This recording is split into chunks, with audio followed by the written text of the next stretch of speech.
from, and go ahead and ask Shai whatever you want to ask him about the series. Nice and specific. Specific. Let's go. Hi Shai, Sally from Sky Sports. The team against Ireland, you scored the second highest one-day international total ever for West Indies. You can't be coming into this game against England in a better position, right? Yeah, most definitely. I think the progression that we've shown over the last couple of months as a team, especially as a batting unit, it's great signs. But fresh start, obviously a different series, different opposition. So we're going to take that as a confidence builder, yes, but we still got to assess what's happening here. But we're going to certainly learn from the experience that we had in Ireland. I know against Ireland, you talked as well about the ranking and how important it was to get these points to go up the rankings and thinking of the 2027 World Cup as well. How hard is it having to juggle that extra weight and the extra pressure versus the actual match you're playing in at the time? I think the more you think about what's in front of you, it kind of calms the nerves. Not too much expectations that you want to put at the back of your mind. Yes, it's the main goal, but you got to really focus on what's in front of you. You can't get to 2027 without ticking each box at a time. So it's important for us to focus on the opposition right there and then continue building and building until we do get to 2027. And England have a new captain for the white ball team in Harry Brockett. Is this a good time, do you think, to be playing them? I wouldn't say it's a good or a bad time. Regardless of who's playing, we got to make sure we play our cricket. Can't necessarily focus too much on the opposition and what they have going on behind the scenes. But I think it's an opportunity for them as well. I don't think they've been as successful as they would like to be over the last couple of games. So they're certainly going to be coming guns blazing at us, and we understand that and we expect that. But like I said before, we're not necessarily focusing too much on them and what they've got going on behind the scenes. We just want to make sure we stay within and tick all the boxes we need to tick to win this series. Okay, so you focused on your team. But Jamie Smith's going to be opening the batting with Ben Duckett. He's only got 10 one-day internationals behind him. Lots of talk around his talent, but is he a player therefore you might be able to target at all? Yes and no. It's international cricket. Everyone has the ability to play at this level, and they've shown it over the years. They've shown it in different formats as well. So we plan for each and every person, not necessarily one particular player, and we know how dangerous anyone can be on their day. So we got to ensure that we're on top of them, we're on top of the plans, and make sure we execute when the time comes. Just one final one, if I may. There's been quite a lot of celebration almost from other nations, seeing how badly England have been doing recently. Talk maybe them being a bit arrogant in talking about how they want to play. Does that give your side any motivation? Can you understand where those kind of attitudes have come from towards the England team? They've shown that they actually changed the way white ball cricket has played. And they've set a standard, a pretty high standard over the last few years. And, as a opposition coming in to play against them, you certainly want to showcase your best skills because they kind of set, as I said, they kind of set the benchmark of ODI cricket. But again, I'm not going to focus too much on what they've done in the past. I know they're going to be looking at us as trying to start their new winning streak. But obviously, it's been in our power to make sure that we don't let that happen. We start the series well, and then hopefully we can get a nice series win here as well. Thank you. England and cricket and West Indies, there's always a fair bit of crossover in history there. I'm just wondering about Jacob Bethel, who's making a comeback pretty much for England in this game. I'm just wondering if you came up against him back in the day in Barbados, and what you make of him as a player, any kind of stories there? Well, I saw him, I think it was at Weymouth Ground in Barbados, call it Police Ground.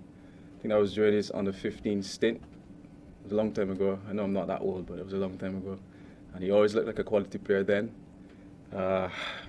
Seen what he's done over the last couple of months internationally, franchise cricket as well, and he's certainly a formidable talent. I think he's one of those players who can go a very long way in his career.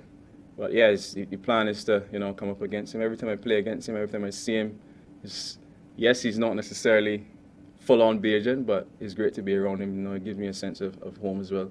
But I'm happy for him, seeing the success he's had, but we're enemies this time. Shai, just one for me really. Sell-out crowd tomorrow. How much do you enjoy playing here in front of a big crowd at Edgbaston? I love it personally. I love seeing all the fans coming out and supporting the game of cricket, and it does something for me. The more people that come out and we play in front of, just gives that a nice boost. And like your colleague said, there's a lot of history between West Indies and England. And anytime a series we're playing, we we just see the noise, whether it's coming from our own home fans, West Indians, and then you got the English crowd who's always backing your guys. So it's going to be something to look forward to, and I'm certainly looking forward to it tomorrow.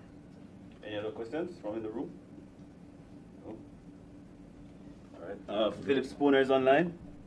You can go and ask your question, Philip. We have only another 5 minutes before training. Okay. Good morning, Shai.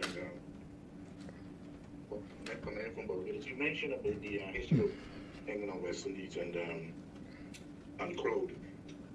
Apparently, quite a few of the games are also sold out as well. So, what does that mean? What does that tell you about the attraction, not only of the England team but the West Indies team? It would give the impression that West Indies still a crowd puller, and I'm sure that's something that you really would be happy about. Yeah, for sure. I think as much as our fans love to bash us every now and again, I think they still come out and support. Regardless if we're doing well, if we're doing poorly, I just think they just come out in numbers. They just love the game of cricket. So it's not necessarily if we're on the ascendancy or not, but I think we are. You know, we've showcased our progression consistently, I would say, for the last couple of months. And I think that would obviously help and pull more crowds. And as long as we continue playing that style and that brand of cricket, I think it's going to attract even more and more fans over the next couple of months. And this year is the 50th anniversary of the first ever World Cup win. 1975 when Clive Lloyd's team did it. Would it be a bit of a icing on the cake, cherry on top, to beat England in the 50th year of winning the World Cup? Is there any significance in your dressing room to that, or it's just happy to be part of a legacy? Happy to be part of the legacy, yes, but it's not forefront of our minds. Certainly, every series, every game is important for us, and it just so happens that it matches that same 50th anniversary. Yes, it would be a great achievement for us to continue that legacy that West Indies have started over the last, from the start when we really dominated that format. So it'll be a great thing to continue, and hopefully we can start the series well tomorrow and then get another series win. Thank you very much. Thank you, Philip. Only one more hand raised, and that's from Ian Wason. You can go, Ian. 2 questions, please. Maximum. No problem. Good morning, and I apologize for being in a vehicle. Interruption was brought forward, so I was caught in transit. So, heading into the series against England, in Ireland, the openers, Evan Lewis and Brandon King didn't fire. But we know what they can do. We know what they can all do at any given day. How are they looking in the practice? How are they looking in the lesson? How, as a captain, do you keep them encouraged? It's very important to bank on previous, success. Like you said, they've shown how capable they are to perform at this level. And I think playing at international level, the biggest thing for me is confidence. And as a batter, as long as you have the confidence, regardless if the runs are coming or not, it's only a matter of time before that big score comes. And they are 2-class players, quality players. And I think, it's a blessing in disguise in a sense where they'll be even more hungry for this series, not having that big spark in Ireland. So if they can click along with the middle order who's been scoring runs for the last couple of months, I think we're going to be a very, very, very good batting lineup. And before I continue, this is Ian Wason from CNC3 in Trinidad. Sorry about that. As you mentioned, the batting lineup, you have yourself, Shifrin Rutherford, who is not there right now, and Keith Pranty, who are averaging in the high 40s or even more than 50. And now we have what we see Matthew Ford coming up, who can give Romario Shepherd a run for that all-rounder spot. When you look at the batting of the West Indies team, how much will that give you confidence that we can compete and even punch above our weight? Certainly, we're doing more than competing. I think when you look at the data over the last year or so, we've been matching statistics of the top 4 batting teams. And like I said previously, there's so many things that we can commend the boys over the last few series and last few months. And the batting has been a big standout for me personally. And it's great to see the boys are chipping in and always finding ways to improve their game to be at that elite standard that we ask for in international cricket. So it's just a stepping stone. So we just got to keep improving in every single area as best as we can, and then have that complete team and performances more consistently over the next few years. Thank you, Ian. All right, no other questions from the room? Thank you. All right. All right, and that's the end of the engagement. See you guys at Cheers, the end guys. of the ODI tomorrow.